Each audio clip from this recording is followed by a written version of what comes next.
खुलुमबाय नोंथांमोनखौ बरायबाय। दिनै जों जोंनि बे बलिउडनि सुपारस्टार बिथां सुशांत सिंह राजपुतनि बागै माखासे खोथा सावरायगोन। बलिउड स्टार सुशांत सिंह राजपुतआ गावनि जिउखौ गावनो फोजोबनानै लाबाय। मुम्बाइनि बेन्द्रा होननाय जायगायाव गावनि रुमावनो सुशांत सिंह राजपुतआ सुइसाइड जानानै थैयो एबा फासि लागायनानै थैयो। बिथां सुशांत सिंह राजपुतआ गावनि केरियाराव गोबां मुं खामायगासिनो दंमोन। गिबियावनो बिथाङा सिरियाल इन्डास्ट्रियाव हाबबोदोंमोन। बलिउडआव फैनाय लोगो लोगो बिथाङा बयजोंबो सिनायजायो आरो गोबां मुं खामायनो हायो।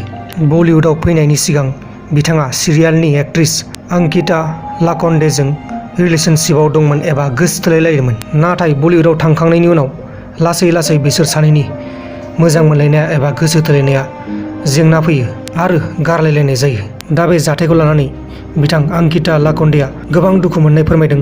लोगोसे भारत हादरनि गासिबो सुबुंफोरानो दुखु मोननाय फोरमायदों। बिथांखौ जोंनि भारत हादराव MS धनी होननानै मिथिनाय जायोमोन। मानसिनि जिउ दसेनो दं दसेनो गैया, दसेनो मा जायो बेखौ जों रावबो हमदांस'नो हाया। दा बेनिखायनो बुङो थास' लाइनि दै होननानै। दा बे बिथाङा मा जाहोननि थाखाय सुइसाइड जानानै थैखो बेखौ दासिमबो रोखा मिथिथ'नाय जायाखै। जेब्ला आपडेट होनाय जायो अब्ला आं नोंथांमोननो आंनि बे प्रान्जल नार्जारि इउटुब चेनेलनि गेजेरजों नोंथांमोननो फोरमायगोन।